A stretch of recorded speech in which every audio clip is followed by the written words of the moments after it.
Today on Building the Open Metaverse.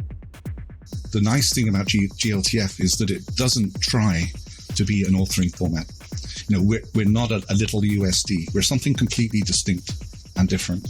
And I think we definitely don't want to try to be USD. We need USD to be, you know, the pervasive authoring format. And then we need those two communities to work really closely together to make sure, exactly as you say, we can distill USD authored scenes down into GLTF for global publishing. And I think that is a very powerful model because, you know, both communities are doing great work in their own domains. Welcome to Building the Open Metaverse, where technology experts discuss how the community is building the open metaverse together. Hosted by Cozzi from Cesium and Marc Petit from Epic Games. Hello everyone, this is the second installment of our podcast series on the open metaverse. Last time we attempted at putting some definition around the concept of the metaverse, and today we will be discussing openness and the various ways that openness can be achieved through open source and open standards. During the last podcast, if you remember, Matthew Ball made the point that the internet was born out of the government-funded projects and openness was mandated. And that openness was critical to the success of the World Wide Web as we know it, and it avoided fragmentation. As we look at the metaverse, kind of at the future of the internet, we will want the same level of openness as we had on the World Wide Web, but this time around, there is no government mandate, and we are collectively responsible to make this happen. My name is Marc Petit from Epic Games, and my partner in crime for this podcast is Cozzi, CEO and founder of Cesium, the maker of 3D Tile, the open standard for massive 3D geospatial datasets. Hi, folks. And to help us understand the world of open software, we have invited three distinguished panelists for our conversation today. First is Ruth Suehle, Director of Community Outreach at Red Hat Software and Executive Vice President of the Apache Software Foundation. Welcome, Ruth. Thanks. Hello. And then we have Neil Trevett, who is the Vice President of Developer Ecosystem at NVIDIA and the President of the Khronos Group, which manages, as you guys probably know, OpenGL, Vulkan, OpenCL, but also WebGL, OpenXR, and GLTF, to name a few. Welcome, Neil. Hey, Marc. Hey, Patrick. Thank you for the invite. And finally, we have David Morin, Industry Manager for Film and TV at Epic Games, but also the Executive Director of the Academy Software Foundation. Hi, Marc. Hi, everyone. Glad to be here. So once again, thank you all for joining us today.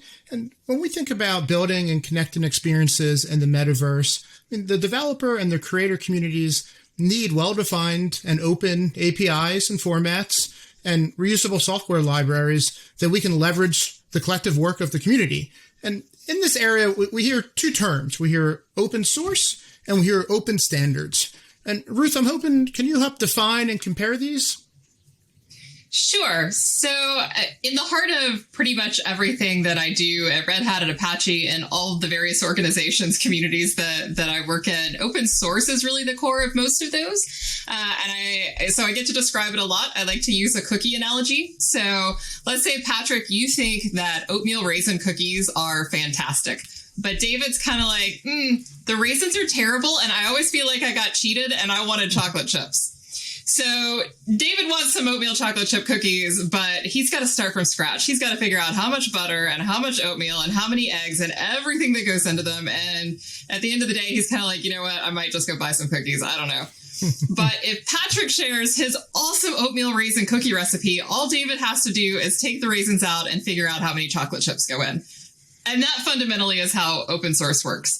So when we get to software, there's an organization called the Open Source Initiative, the OSI, that has a 10-point definition of what open source is and what an open source license should look like. It's 10 points, obviously, but to me, the big points are free redistribution. You must allow distribution of the source code, and you must allow derived works that can be distributed under the original license. So then, when we talk about open standards, to compare and contrast, we could define those in a lot of detail. But basically, a standard is requirements, specifications around some sort of repeatable process, service, material. There are lots of different types of standards. Obviously, we're talking generally about software standards. So similarly to open source, basically an open standard has that information publicly available, and there are many standards bodies that create them for various needs. I think it's easier to think of them in terms of examples that most folks know. So do you like that you can work on the Wi-Fi at the coffee shop and your office and your house without a problem? Yay, Wi-Fi standards. Some of the latest generation of phones aren't even coming with USB cables because we already all have piles of a million of them. In fact, thank you, USB standard. Just recently, the European Commission has released a proposal that no phones and devices are going to come with those cables, and everybody's got to use USB-C, which I personally would find very exciting. When it comes to file types, and do you like being able to open files that you created 20 years ago? Or in contrast, if you've ever gotten frustrated because you wanted to open something and that software doesn't exist anymore, or you don't have it anymore, or whatever, nothing else opens it? There you go. You've met the world of open standards, or lack thereof. Like the open source definition, a bunch of those standards defining bodies got together about 10 years ago and created a set of principles defining open standards. And then, of course, there are lots of other organizations that have created definitions. But that set that sort of collectively came together, cleverly called Open Stand, it includes some things that I think are really going to be important to the metaverse. So the principles include things that we think of very basic to openness: respectful cooperation among all the organizations that are involved, principles of consensus and transparency and openness, commitment to standards that are chosen for their technical merit. But when we think about the success of a metaverse built on openness, it's the third principle in the Open Stand principles that I think is really important, and it's called collective empowerment. And under that, it says that we'll be providing for global interoperability and scalability and stability, that the standards are chosen as building blocks for further innovation. And then how about this, that they contribute to the creation of global communities benefiting humanity, which if we could write a great description of what the metaverse should be, I think that sounds like it, right? Absolutely. Yeah, so Neil, the Khronos Foundation manages both open standards and open source software, right? Yeah, actually, Khronos, we're primarily an open standards organization. We love open source, and we use open source in many cases for tools and libraries and other components that let us build the ecosystem around our APIs. But because we're a standards defining organization, our primary work product are specifications, along with conformance tests. And don't forget the conformance tests, because without a conformance test, the specification is just a piece of paper. You don't enable the industry with the right tools to enable multiple implementations of that specification that provide consistent and reliable interoperation. And I think that's the key difference between open source and open standards is they're both awesome tools, but they're tools to be used in the right context. For open source, that's the right tool when the industry has decided that they want to collaborate over a small number, potentially even just one implementation of the functionality in that project, whereas open standards are for the situation where the industry wants to have multiple competing implementations. Like, for example, my own world is around GPUs. We want to have the various GPU vendors competing. That's a healthy competitive dynamic that pushes the industry forward. So they're very interrelated, but they're actually quite different, and should be used wisely in the right situation. So is another way to summarize it is, open source is a vector of commoditization, while open standards, allows people to differentiate themselves in the implementation? The open standards still commoditize because they provide, in a good way, because they provide interoperability. So they're still removing friction. They're enabling more forward progress in the industry, and for software developers to have an easier time if they're reaching into hardware, for example. It's just that you're competing on your implementation goodness. You're not competing on providing fragmented functionality. So the standards provide a common place for interoperability, so the industry can move forward, because you do have the interoperability between two things, where it's two pieces of hardware, or a hardware community and a software community, or a server and a device, some kind of interoperability. But of course, then because it's a specification and you're all doing significantly independent implementations, you unleash people competing at the implementation level. So faster, cheaper, lower power, whatever it may be. And again, I think it's a healthy dynamic in the right situation. Not every situation, but the right situations, that can be a very healthy and necessary thing.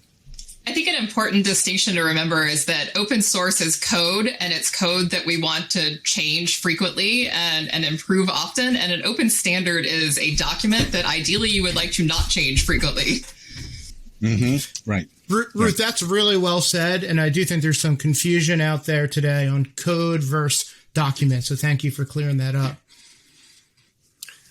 Yep. And at the Academy Software Foundation, to your opening statement, Neil, we are more about open source than open standard. And we're an organization that, to show another angle here of what we're talking about in terms of open, is more of a grassroots bottom-up organization that came out of a need of software becoming more and more present in the film and media industry, in essentially being the tool that all artists, all filmmakers use to make films now. And it's all made with software. The engineers doing the software are in the trenches, but they're very important. So one of the goals of the Academy Software Foundation was to bring up out of the trenches the work of the software engineers in that particular market, which is based on artists, which will be very important for the metaverse. Artists will be key in the vision. One of the vision for the metaverse is that artists populate the metaverse, benefit from their work of creative work, and that we have a very open, creative environment for the metaverse to be this rich place to be. But in the motion picture industry, open source happens spontaneously over very early on in the development of software, and some key de facto standards that were not specified originally, but they were made open source from the get-go, became de facto standards in our industry. And as our industry grew and the pool of software grew, there were points of friction with open source software that we needed to help with.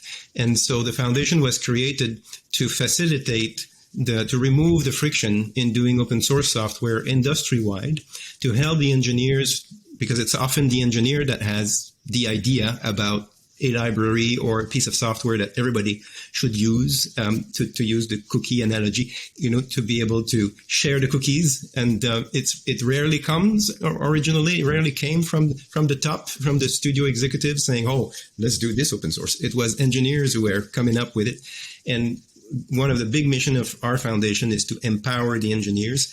And we regrouped a number of libraries that were de facto standards. We were founded 3 years ago, so we're still in the early phases of doing that. But ultimately, we want our foundation to become a platform, a place where in our industry, if there is work to be done that benefits everyone, that people know where to go. And to with the group of like-minded people that put their competitive pressure, checked it at the door, and then come in and say, hey, we have to do this. There's a new thing coming up. It's called whatever, virtual production, something. There's always something new. And there are parts of that we should all do together. And so open source is the base for that in our media and entertainment industry.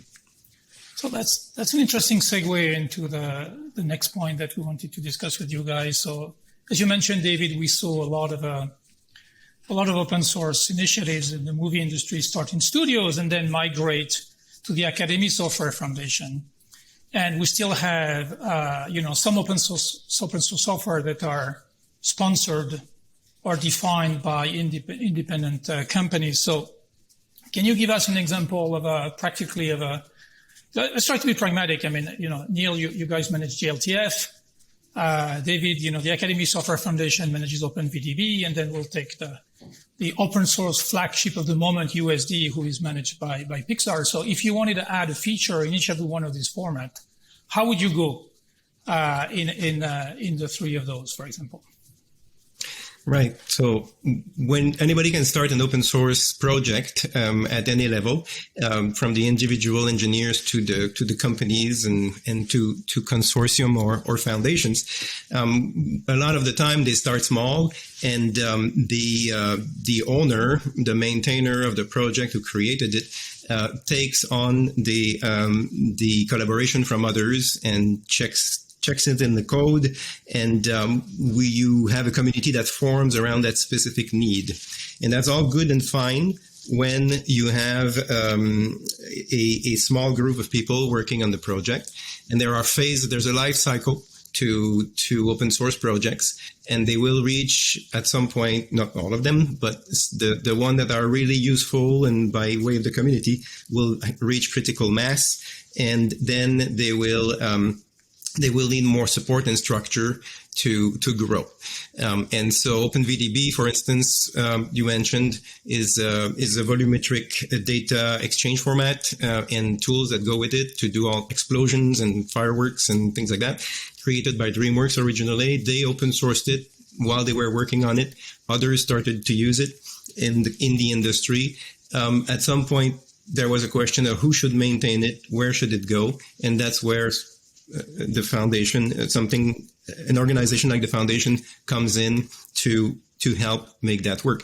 Now, sometimes company like Pixar, you mentioned, will consider a project that they do internally, and from the get-go will say, hey, this is big.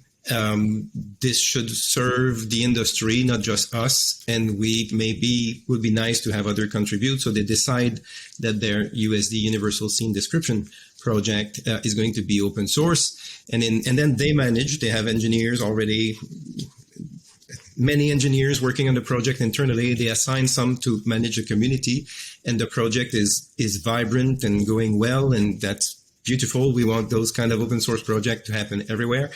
And then perhaps at some point in the future, when the demands become greater than what Pixar wants to do, things like other industries being interested in USD, doing education and training and product management and all these things that may need to be done later, then maybe at some point that's where a transfer to the foundation would come, where we provide with our partner, the Linux Foundation, a lot of these services. But just for the clarity, right now, the way the Academy Software Foundation, who actually makes the decision and what makes it to OpenVDB or not? So it's once a project joins the Academy Software Foundation, immediately there's the creation of a technical steering committee, which is made of the engineers that are working on the project. And these are the engineers, very often the same engineers that were working on the project at DreamWorks come in. But we saw also that the minute you're in the foundation, the other groups are interested in what you're doing. The process of getting in exposes what the library is about, and you already have more eyes, more engineers contributing. And it's the TSC that grows over time that is taking care of its particular project. Okay. So Neil, So go ahead, Ruth. Sorry. Go ahead. This also isn't the only software foundation model. There are a lot of them and a lot of different ways of approaching it. And I think that it's worth spending some time as a broader community figuring out what the right approach is. So one of the common complaints about the foundation model is companies having too much control. And, when we start talking about the metaverse, Ready Player One comes up a lot. Oasis isn't the model we want. That is not the reality we're looking for. I've always been kind of amused that he describes it as open source in the book when it clearly is not. And trust is going to be so critical to the metaverse. So any sort of closed door production builds no trust. There's so many issues to solve around identity and privacy and data. Trust is fundamental. And openness and transparency inspire trust. So I'm concerned about what the approach looks like and what the corporate involvement looks like, because corporate involvement often in many folks does not engender that trust. But Ruth, if I can play devil's advocate for a minute, isn't multiple corporation better than one corporation? Absolutely. No question. But so by way of example, just to use my own other hats, the Apache Software Foundation works very differently. Companies do sponsor and are involved, but it is different from the paid membership gets you a governing board kind of seat model. It is supporting the projects because you see the value in the projects. They are valuable to your company. They're valuable to the world, whatever reason you support. But there is not a relationship between those things, if that makes sense. And then there are other models as well. It's not just Apache versus Linux Foundation model. There are a few other ways about it as well. So, Neil, how does it happen in the world of Khronos? Adding a feature to GLTF? Yeah, so using GLTF as an example, but I think there's probably more commonality in the world of standard developing organizations, SDOs, than open source, because the nature of the task is to have a consensual development framework from the get-go, because you are creating a specification rather than a piece of software. So Khronos is typical. Now, we have a very democratic process. We have 180 members. Everyone gets a say in any standard that they're interested in. So there is never a company inside Khronos that has more of a say over the direction of a standard than any other company. Even if a company brings, it's an idea of company A. Company A, once the project starts, it's just one more vote in the vote amongst equal participants. And I totally agree with Ruth. Both for open standards and open source, trust is the foundation on which everything is built. And that trust, I think, comes from two directions. One is that I can invest into this open source or open standard because I have a voice. And more importantly, maybe there isn't another voice that can just override me for illogical reasons.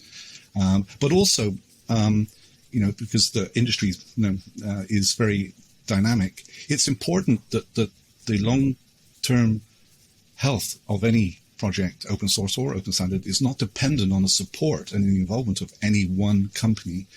There's many examples of companies initiating something and then losing interest and going away.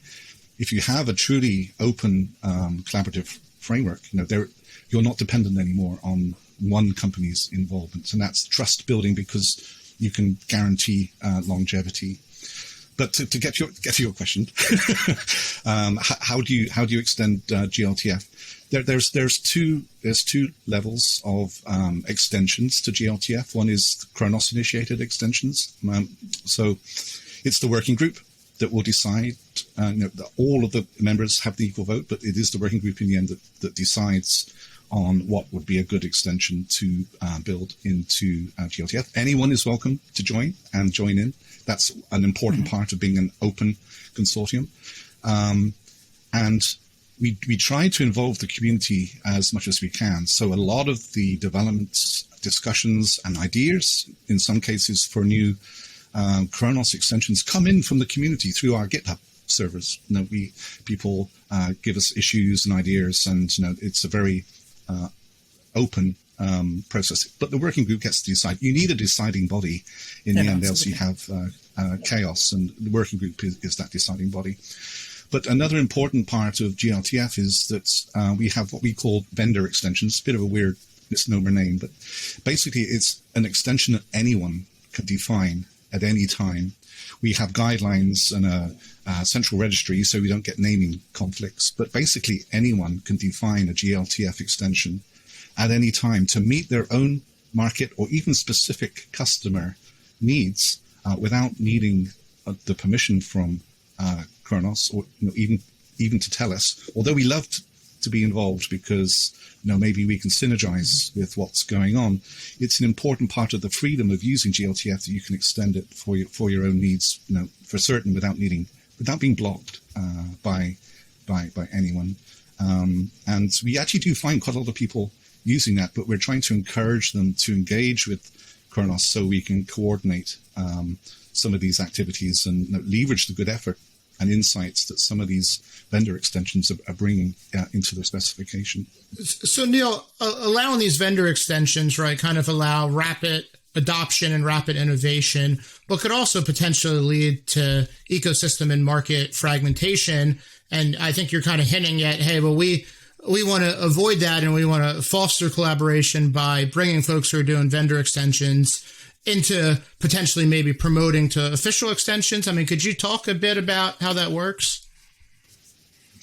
Yeah. So yes, fragmentation is a danger, but to be clear, the vendor extensions aren't part of the official spec. So the official spec is not being pushed around by the vendor extension. Canonical spec, as defined by Khronos, with the working group extensions, is a stable target and is being evolved by the working group.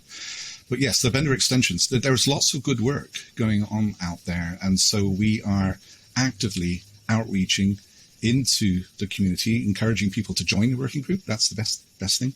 But if not everyone can do that, so now we're setting up an advisory panel that anyone can join for free, and we'll have much closer interaction with our advisory panel than we would do, even with the GitHub community. So it's kind of an onion rings model of engagement with the community, the working group, the advisory panel, then the general GitHub-based community, and then people that do stuff with GLTF never tell us.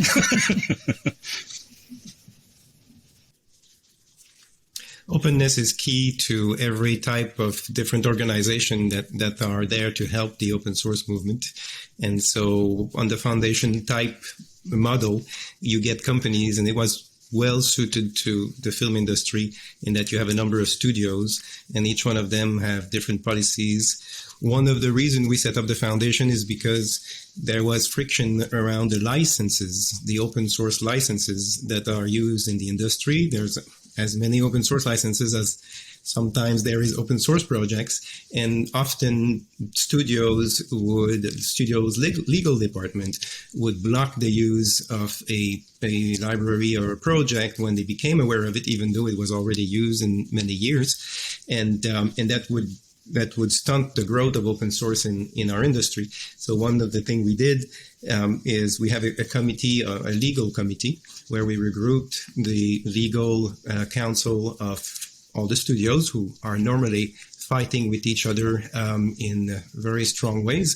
And when we got them in a room, and there I saw the benefit of our partner foundation, where they do that all the time with all the other projects they have, and they have the right bedside manners to bring warring parties to eventually agree on the license. It took a while to agree on the recommended license that we put at the foundation, but which is Apache 2.0, and but we got there, and now we have this group of legal folks who understand much better open source, and there's a lot less friction now when they hear about an open source project being used on this or that movie. It's like, okay, which license does it use?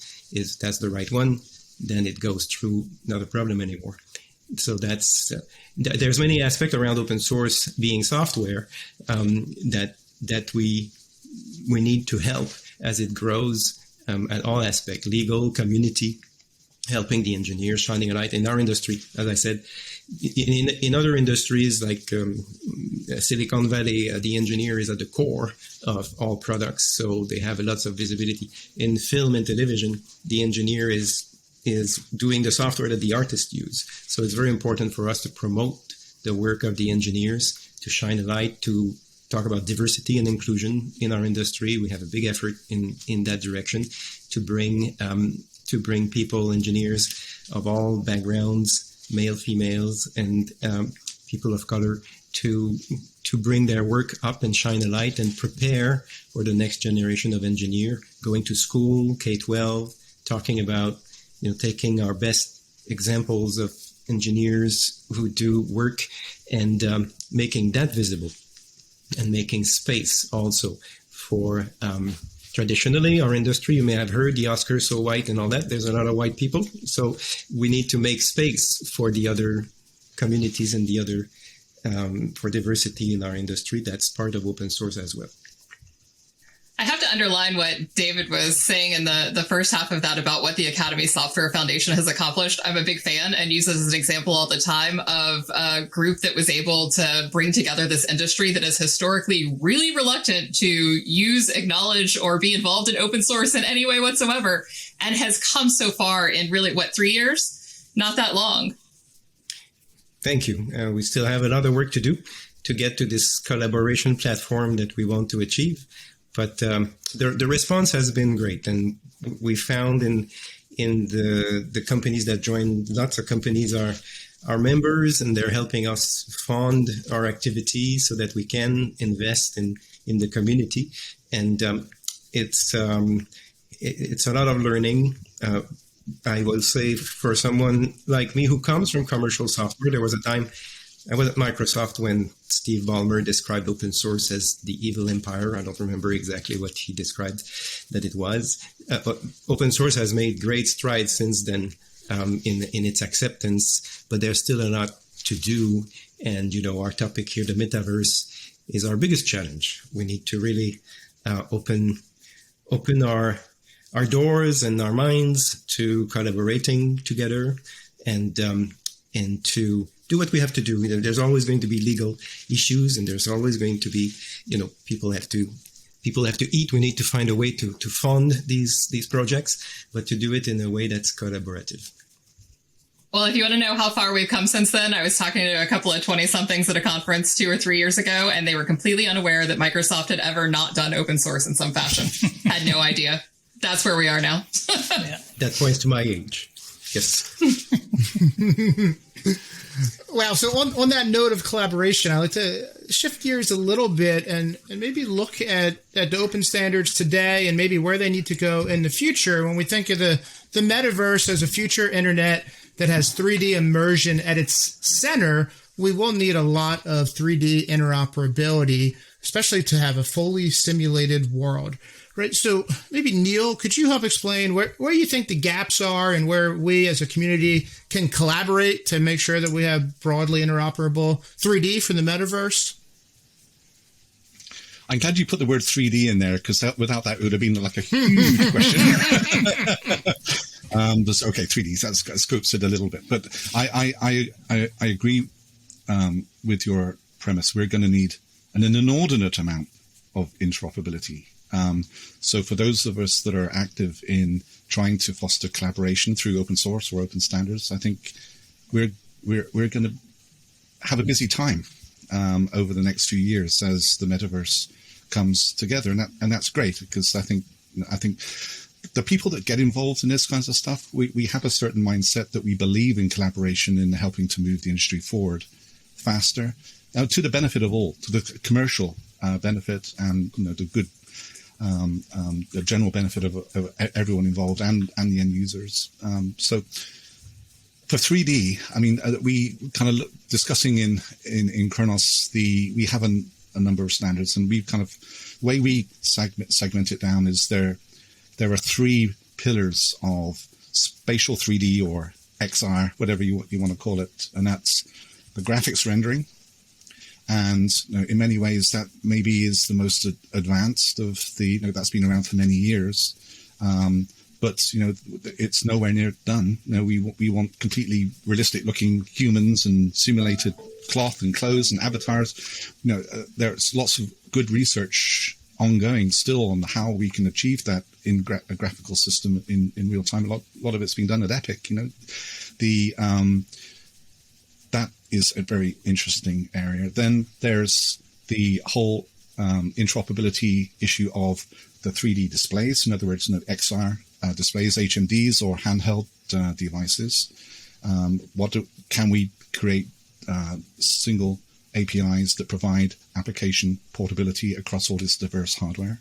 And the answer, that's much younger. Khronos, we're trying to help in that domain. We have OpenXR, which the web is uplifting into the browser with WebXR. And that's getting quite a lot of adoption. I think actually it's past the threshold into widespread adoption. I think it's going to be used very widely in the industry, but we need to keep evolving that. The spatial based UI, as well as hand UI, all kinds of interesting topics to build it into that. So that's the two of the three pillars. And the third pillar is interchangeable and interoperable 3D assets, because assets for objects or scenes, both. And because in the end, any XR or metaverse application is going to need to have the assets and the scenes and the avatars and all the other 3D objects to be interoperable. And this is where GLTF comes in. GLTF is a very interesting project because it's not trying to be at the cutting edge of technology, but it's definitely at the cutting edge of global deployment. Absolutely. Because we've been most recently working on PBR materials. Now the movie industry has been using advanced PBR materials for decades. So why is GLTF just over the last year we've brought out a whole series of PBR extensions? It's because GLTF is the form by which the industry is now agreeing how much can we make globally pervasive. How much PBR can we put into your browser running on your mobile phone?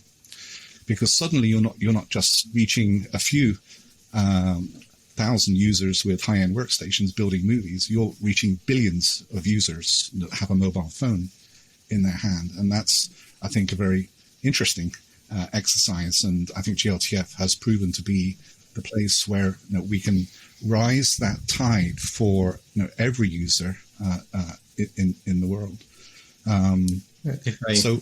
If I can riff on that, from the professional industry, the people who make movies, it's really important that we connect the dots, between the way things are done for the content in movies and what you're doing in terms of developing the wide distribution and standard for everybody out there. And it's hard, and we see that every day. You go from product to product to product, and so many times the content is reinvented, even if it's the same character, it's the same Iron Man or Batman, but you redo the Batmobile. That's an example. Same Batmobile is being redundant for every movies, even though there is an asset that should be shared. It's not. And we need within the content creation industry figure that out. And then the ideal place that once we figure that out, this content is usable immediately into the metaverse. It's not some sort of a high-end, full of custom code thing, but it's something that is readily available, and to empower the artists to be creating for the metaverse, that has to happen. It's really important that we standardize the way, to a degree, movies are made. There will always be special sauce and things like that, but then that we connect with what you're doing at the worldwide distribution level. That's key to the metaverse. I'm really happy you said that, David, because we have exactly the same view, looking in the opposite direction. Mm-hmm. That the nice thing about GLTF is that it doesn't try to be an authoring format. We're not a little USD. We're something completely distinct and different. And I think we definitely don't want to try to be USD. We need USD to be the pervasive authoring format. And then we need those two communities to work really closely together to make sure, exactly as you say, we can distill USD authored scenes down into GLTF for global publishing. And I think that is a very powerful model, because both communities are doing great work in their own domains. So there's sorry, go ahead. Go ahead. Well, I was just going to finish off by saying, and that is going to become more interesting over the next few years too, because we've focused so far on just at the GLTF side on just the 3D asset, the mesh, the texture, the animation. Now, how do you package all of that up?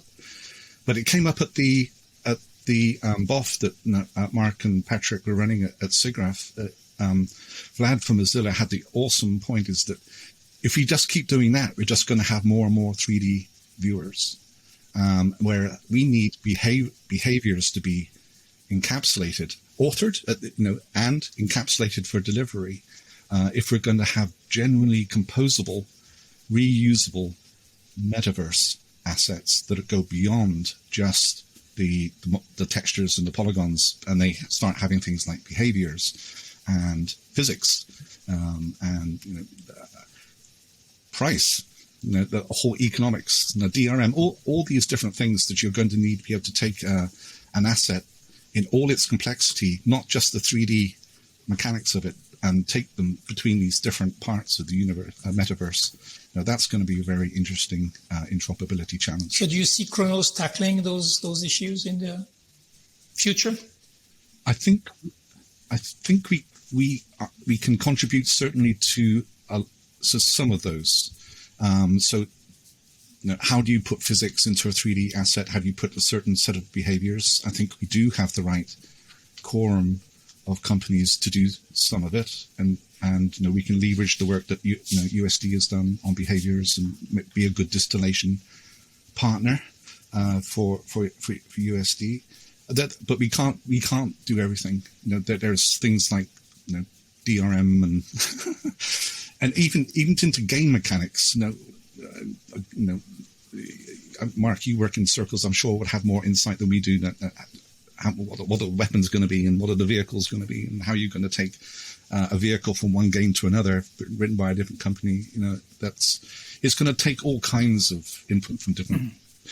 We need to coordinate to make sure we slice and dice this problem and work together. That's an interesting challenge in itself. Yeah, I agree. We do have good liaison between standards organizations and open source organizations, but we need more. I agree. I agree with you. I mean, the shareable, drivable car is a little bit far away, but if we could share a car configurator, and swapping out rims, that would be already a great progress. And I do hope we can contribute to make this happen quite quickly. So, there's a great collaboration theme here that's multidimensional, and that we need to come together to build open standards as a community. But the communities building open standards also need to come together for serving the full market needs when we're talking here, both USD for production and GLTF for transmission, for example. Meta Corporation for the Metaverse. I was thinking, when you were talking a minute ago, I was like, so we need a meta organization, a metaverse of bodies? Well, is it a meta organization, or is it the liaisons, as Neil mentioned? Maybe we need a whole new model for a whole new world. I think that's entirely plausible. It's interesting, I think Ruth. that is potentially possible. Yeah, because the way it works, and I'm actually interested in David and Ruth. Maybe Khronos is behind the curve. I'm interested to learn from you guys. The way we do it, it tends to be rather ad hoc. We do establish liaisons, and we very much welcome liaisons, but it tends to come when kind of we hit a problem rather than an opportunity, and then we liaise and we start working. But it's on a point-to-point basis. I wouldn't know where to go for a meta conversation around how these different organizations should be being more proactive to kind of figure out a roadmap together. I haven't had that opportunity yet. Do you guys see anywhere where that's happening? Building roadmaps for open source can be a challenge. And one thing I learned is that open source wants to be free. And every time that someone attempts to put a roadmap to control it in any ways, it gets a little difficult. There are ways, but it's very different ways than the way these things work in commercial companies and commercial software companies. And because we all come from commercial software companies, we tend to have this muscle memory of, well, this is how project will work. But it does not work that way with open source, as my personal experience. You have to completely context switch in your mind, and you have to empower. And I think a meta body would be a good thing. It would also need to be driven by this understanding of what open collaboration is about, which is not so directive or prescriptive, but more descriptive of what we want to do. That would be a very interesting conversation as the metaverse is becoming a little bit more, it's clarifying, what is meant by the metaverse besides the movies and the books. And there could be a sort of a case study there that's not saying anything about how, but that could show what the benefit of the metaverse would be. When I get to the do not name any name, the Amazon page, and now it's a metaverse experience instead of a flat image. What does that look like? And to start talking about those things, what would the experience be? And then we can count on our open source community to, if it's exciting and if it's motivating, to go right in and start writing code. And then, we just have to have our resources at the ready to help those who are doing the right thing. And I think that. Go ahead. Sorry, I didn't mean to cut you off. I think the challenge will be, we're all well aware of a lot of companies that would like to win the metaverse race, so to speak. And that's not how open source works. We're going to have to convince a lot of people who do not natively work openly. At Red Hat, we say default to open to everything. It's not just about the code. It's about how we do everything. And that is not how most companies work. And so we're going to have to convince a lot of folks for whom sharing was something they did in kindergarten and forgot somewhere along the way how that works. That's true. Yep. There's a big culture change. Yeah. Yeah. Yeah. And I agree with you too, David, that it's definitely, I'm a big believer too in grassroots, bottom up, not top down. It tends to be the way. But having some sort of organizations that Khronos can understand which bits it doesn't have to worry about. Yeah. Would be great. Okay, I know that you got, this group over here is doing that. Excellent. We can track it and make sure we're in synergy with it. But thank goodness there's something taken off our plate, because we have more than we can cope with. Absolutely. So maybe it started here. Hopefully it started here today. Yeah. Live.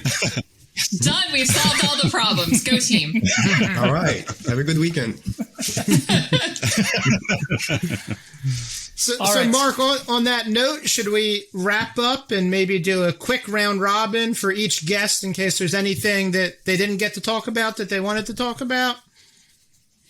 Yeah, so guys, what do we ask that you were expected to be asked during this conversation today, just so that we learn from this experience? So maybe start with you, Ruth.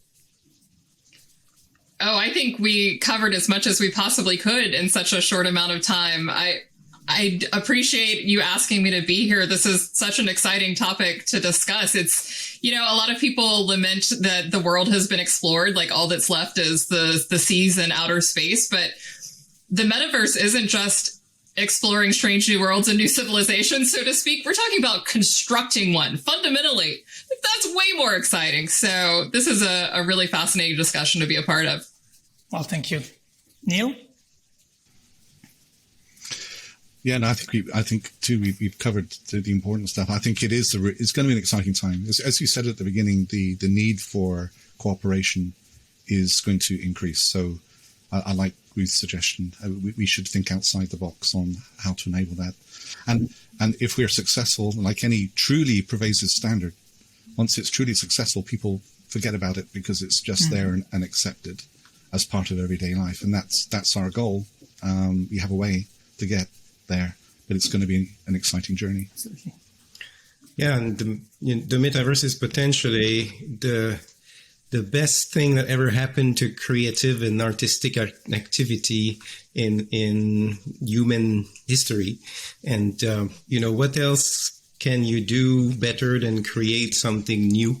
And if we can empower the artists who already are showing, all kinds of things in the movies and the games and everything, these new worlds that we see and that we see them on the screen, movie screen, TV, and getting in there, and having artists creating those worlds in a model that benefits the artists, that doesn't rely so much on patrons or studios or, having to hire yourself to give all your artistic creation to a company, to empower the individual artist for creativity, music and performance and all. That's worth developing software for. So lastly, we want to ask if anyone wants to give any shout outs to any organizations or people, maybe starting with you, Ruth. Another organization that I've been working on and working with for the last, almost year now is O3DE. We launched a new foundation over the summer. It's for the Open 3D engine. So folks who are interested in that, I would love to see come participate in a game jam that we're going to be running in October. It'll launch right after O3DECon. So check out the o3de.org. We'll tweet about it, get on there and create some cool 3D stuff. Yeah, congratulations, and thanks for that large contribution to the open source 3D community. David? Well, I invite everyone to come and check the Academy Software Foundation website at aswf.io. You will find a host of projects there, and a shout out to all of our members, companies that are making this possible to help develop open source in the motion picture industry, and our sister foundation like the Open 3D Engine that are also each one in their lane developing open source for the future in the metaverse. Very cool. And lastly, Neil? Well, I from the Khronos perspective, shout out to the other organizations we are working closely with or looking to work closely with. The W3C, lifting all the good stuff into the web is such an incredibly important part of the metaverse. OGC, that's taking a lot of the 3D work that we do into geospatial, and AWSF. ASWF. I always get that wrong. We want to work much more closely with you guys, so we look forward to that. The person I want to call out, it's actually two. Firstly, Vlad. We mentioned Vlad before, and I think he's actually at Unity now. I said Minnesota. That was where he was before. He was the inventor of WebGL, which has been a foundation for all the 3D in the web, and he continues to have these good insights as to how we can build the metaverse. That's a shout out, Vlad. Hey. And the other person I want to shout out to is Patrick, because you were there at the beginning of GLTF and the 3D tiles, the geospatial linking. I mean, you've contributed so much to the whole GLTF and asset ecosystem. So don't stop. Wow, thanks, Neil.